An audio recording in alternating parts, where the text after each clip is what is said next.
Good morning, everyone. Are you good? Yes.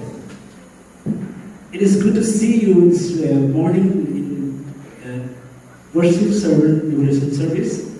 And this is the mercy of God that we all are alive here and get together here this morning and raise our hand, open our hearts and minds to God. And before we are going to meditate this text which I already read, Romans chapter 8, verse 19 to 22. So actually, you can see the theme today is the Groaning Creation. So we are going to meditate upon this theme and also the text. So before I get to themes, I would like to say something. We know that God created a beautiful world, and we know that so many crises are happening in this world. Since next month, last month, in June, in Assam there is a huge flood.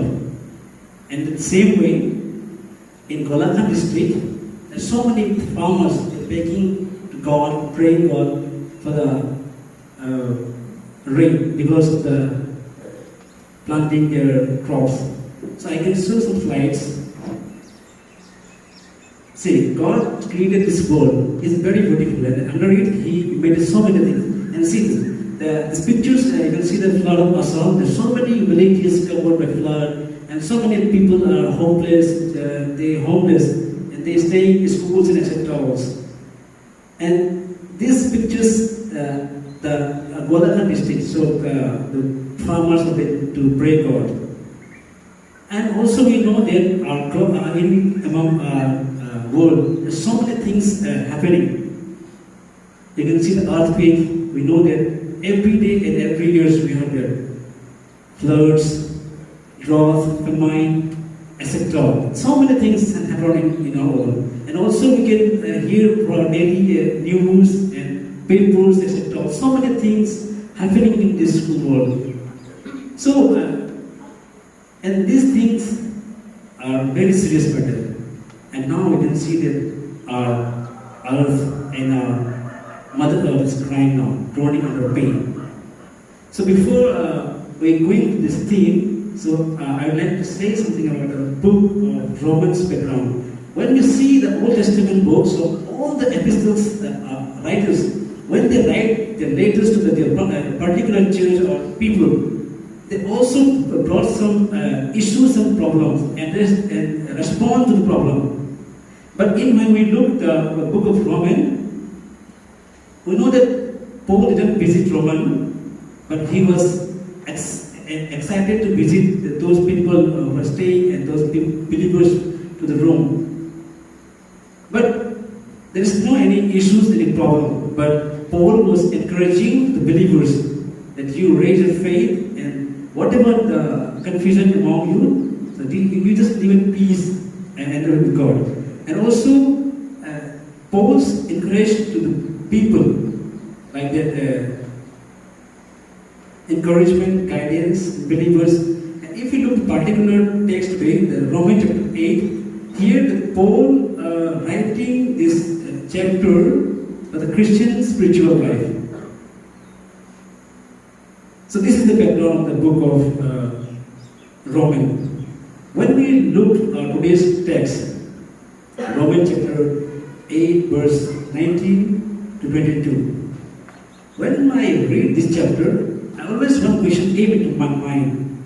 Why Paul writing about the groaning of creation? Is it at the time the creation was under pain or not? Is it the people who are harming creation or not?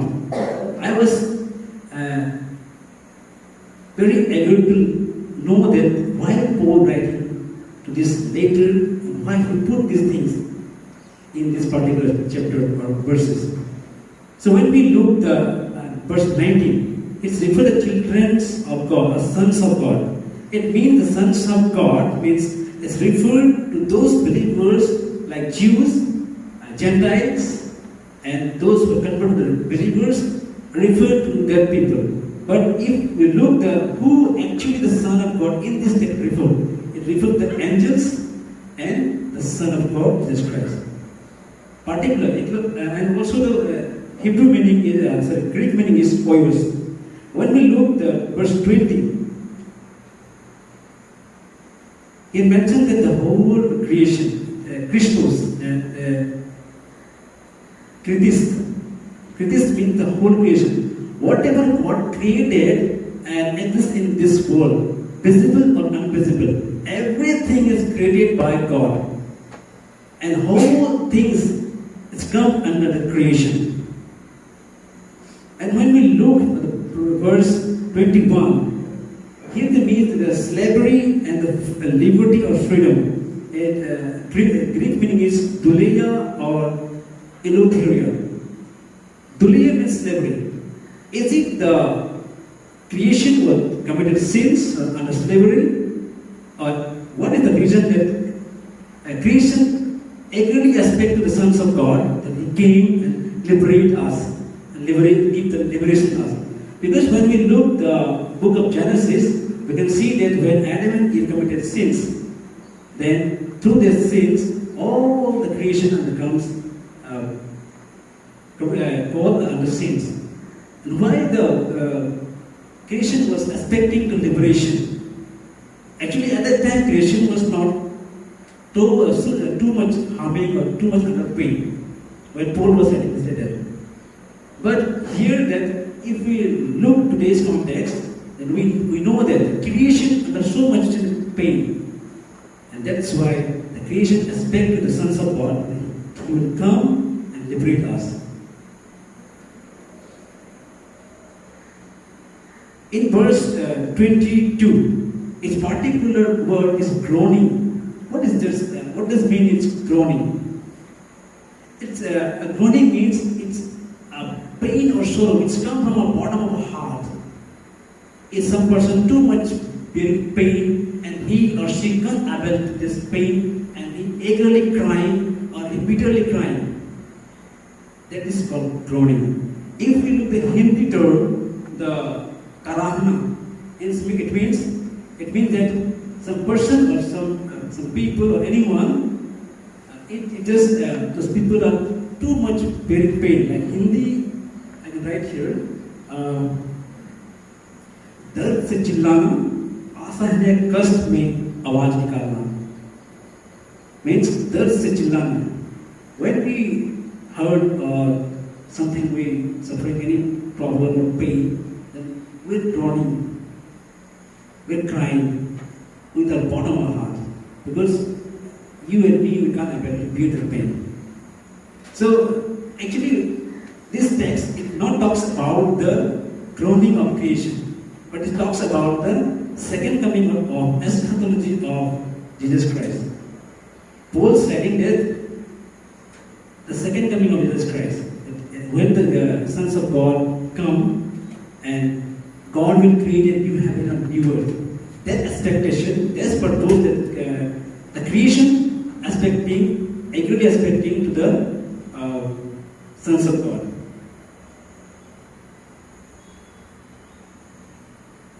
Actually, in this text, we can find the 3 points: the groaning of spirit, the groaning of people, the groaning of creation. But I'm not going to explain those things, the groaning of spirit, the groaning of people. But we meditate. The theme today is the groaning of creation.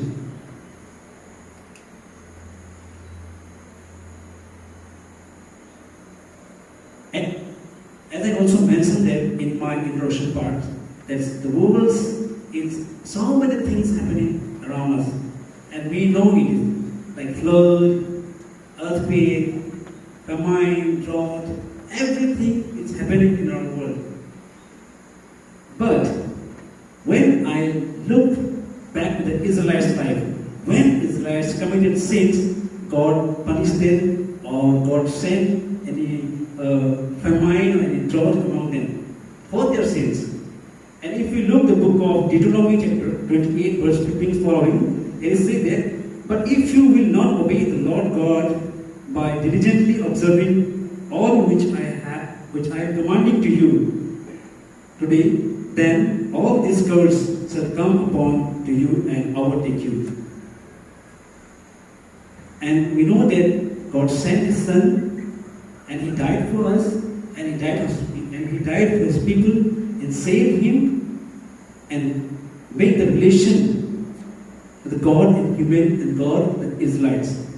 But when we look the book of Exodus chapter 15 verse 26, here God said, if you will listen carefully to the voice of the Lord your God and do what is right in His sight and give heed to His commandment and keep all His statutes, I will not bring upon you any of the disease that I brought upon the Israelites, for I am the Lord who heals you.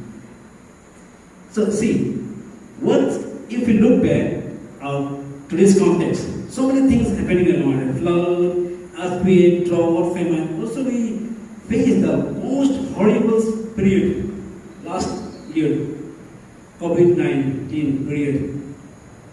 That period was so much horrible, so much afraid. So many people lost their lives, so many people lost their job, everything. If we look back, who sent these things? God sent it, flood, God sent it, earthquake, God sent it, drought, famine. If God sent, then He also promises in the book from Exodus chapter 15 verse 26. He promised, I will not send again these things. Then who sent these things? Because it's all things, whatever we're going to face today, it's all things by human made. Human can draw these things. Human can bring these things. Why? Because we know that when God created Adam and Eve, God gave authority to Adam, go and roll over and subdued over the creation. So this text interpreted in different way. Christians people the Jewish people are thinking that God gives us the authority to roll over all the creation. We give the license to exploit it or destruction. But Jared Cohen said that this is not that you get the license, but it is the responsibility to take it to environment. And most of the Old Testament scholars interpret this way, that God not give the authority to exploit it, but He give it to the responsibility to take care of the environment. And I saw one video that we are misused of power to exploit the environment with destruction, and we harm the innocent animals, innocent birds, and innocent all those creatures. Innocent creatures we harm for our benefit. Why? See this video.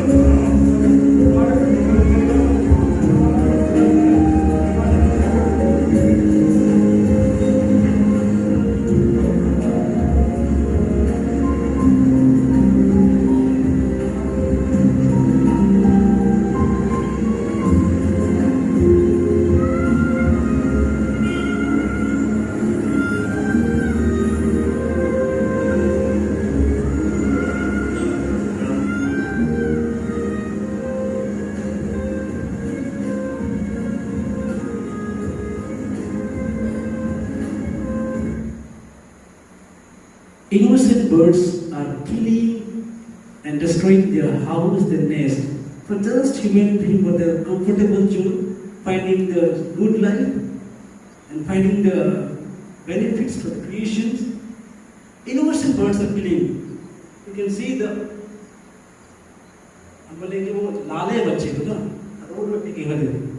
innocent birds are killing. These other humans are doing like that. And also you can see the deforestation. Humans are cutting trees and these are converted in this way. Water pollution. These things are created by human beings. Beautiful seas and rivers converted to like disgusting way. You can see the pictures. This way. Environment and air pollution. Just to benefit that we find out the comfortable zone. And development are a state life, and we are doing these things. And see, human being are suffering from obstacle is beautiful and blessed land and soil turned into curse just because of human being. Imbalance of climate and ozone layer. We know that. And most of the international issues is global warming. We know that God created a beautiful world, and now you can see this world. See, God created this world, and now human converted it that way. God created that garden, but human converted it for the beautiful life in this way. There are so many people who had great job done to save environment and save the animals and plants. So I have two videos I want to show you, because I feel that as a Christians, this is our responsibility to take care of the environment and save. Because when we look our syllabus, eco-justice theology, when eco-justice movement was taking place, so Christian people and the church were totally silent. Not a single church, not a single person to contribute to eco-justice movement. All the movements led by the other faiths and other communities. But still we are silent. We just talk about that, yeah, God give us this world, we have to take it. Our thought, our planning is based on the scriptures, script, when it will be applied. Then when everything destroyed, no, we take this initiative right now. So see these videos, and these people had really had done a great job. We went with Aniska Paul and Ankush with Simdega Chopla. We met this person, and this person is owned 16 acres land converted into forest. And so many creatures lives in this garden, and so many reptiles, and so many animals live in his garden. So see this video.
We went to Jofla and met this person. His name is Patra Surin, and he is a Christian person, and he has done a really good job.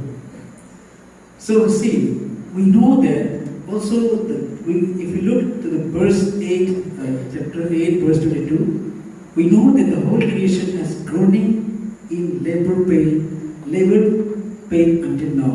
We know that the creation is under groaning, under pain. And we are the first people to know this one. And still we are silent.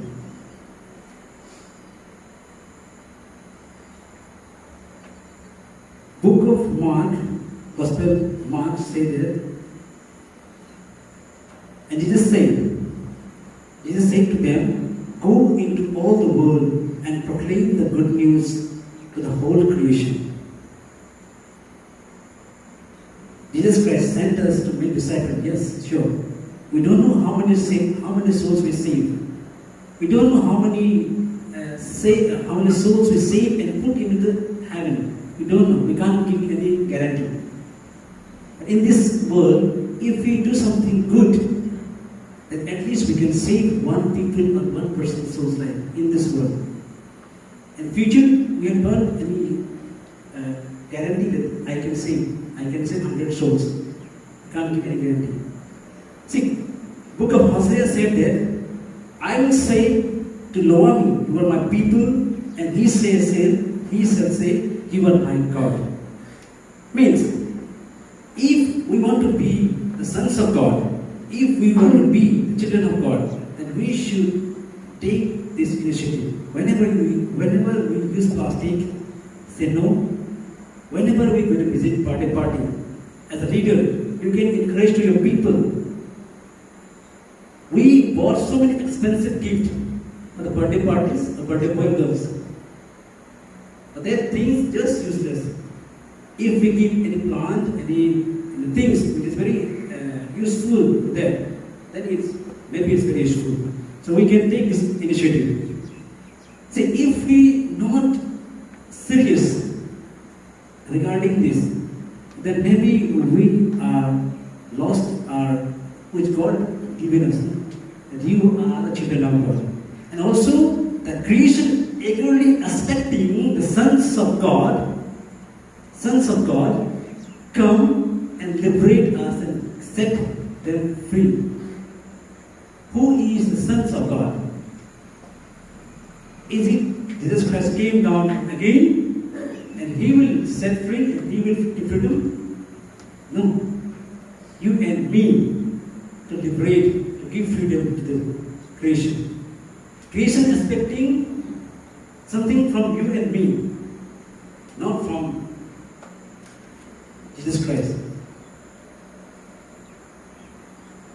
In Matthew 19:30 says that, "But many who are the first will be the last, and the last will be the first."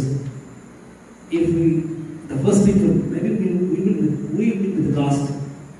And those who are the Gentiles, those non-Christian people, they will be the first, because they are too much concerned regarding the creation.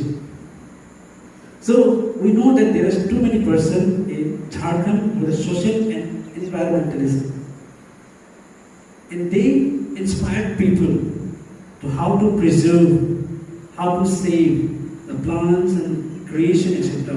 And Adivasi people are very well known how to preserve nature or creation.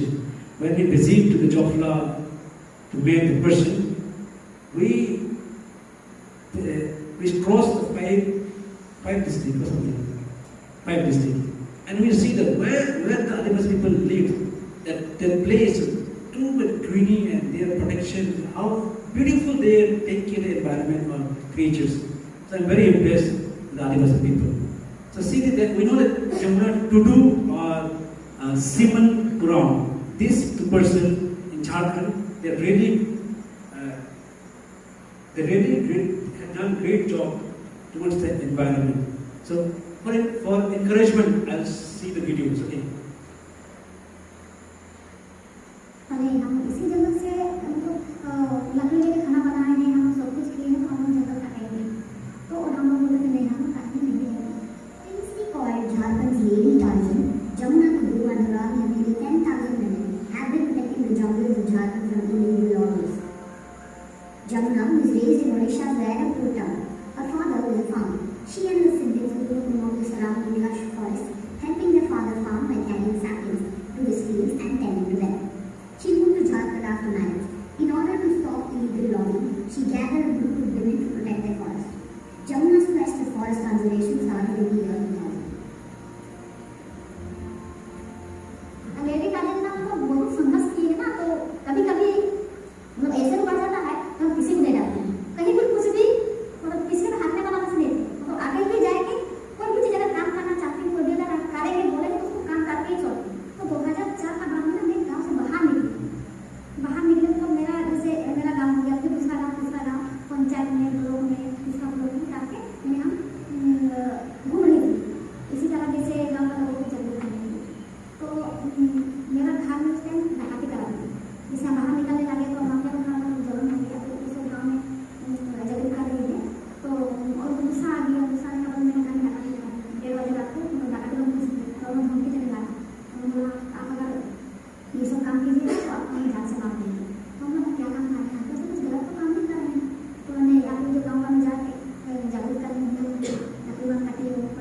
नमक लेके जाइए, कुछ भी सामान मैं देती हूँ आपको जंगल का, तो इसलिए सब काम कुछ हम हमारा हो जाके आप सकते हैं तो आपको जाना है कुछ देर के लिए हम डाल दिया। Jamna did not give up. She continued her mission to save God. She and her team of women who put the forest armed with sticks, spades, bows, and arrows to scare away intruders. Then they would confiscate the robbers, abandon swords, and hang them in the village. It made it doubly hard for them that some forest protection officials and police were handing love with the mafia. Her community calls the lady down to the top of courage. For her tremendous efforts to save forests, she used the word of the partnership.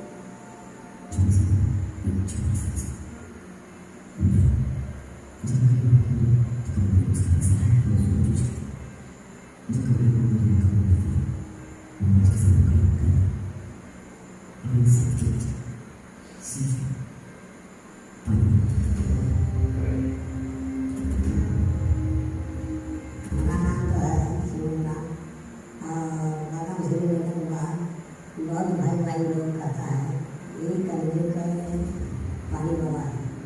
जब पानी की कमी से सारा इलाका बंद था, हर पानी को जिसके लिए पानी है, हम लोग जिंदगी को एक चमक का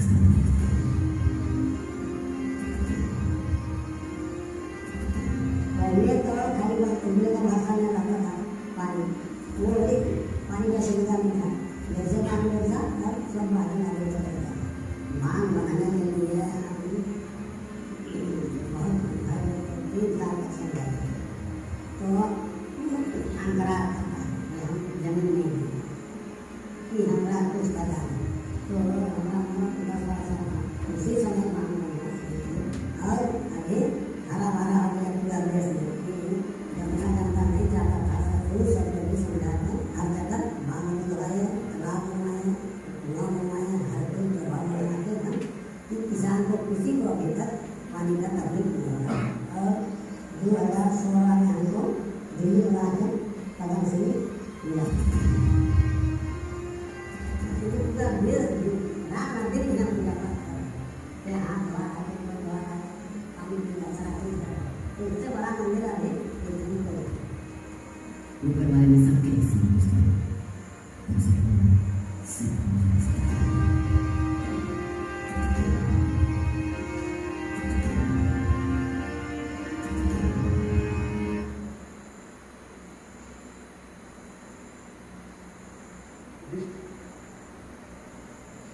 These two persons really inspire us, and really they have done a great job towards the environment and saved the environment. And they feel that our earth is under pain and groaning. So through our theme today is God reminds us and calls us to be a caretaker and stewards of nature and creation. God's want to reconcile a human being with nature. The selected text is inviting each one of us to engage and involve in this humble mission, to reconcile human with nature, to live in peace and solidarity with the cosmos. Are we willingly to accept this invitation this morning? Are we? Yes. So, whenever you go back to your home, please remind this thing. Save souls, it's good. Church planting, it's our duty. But it's most precious responsibility is God's want to reconcile you and me. Again, we keep ourselves the environment. Now, God wants to reconcile us and you and me with nature. So may God bless you for this option. Amen.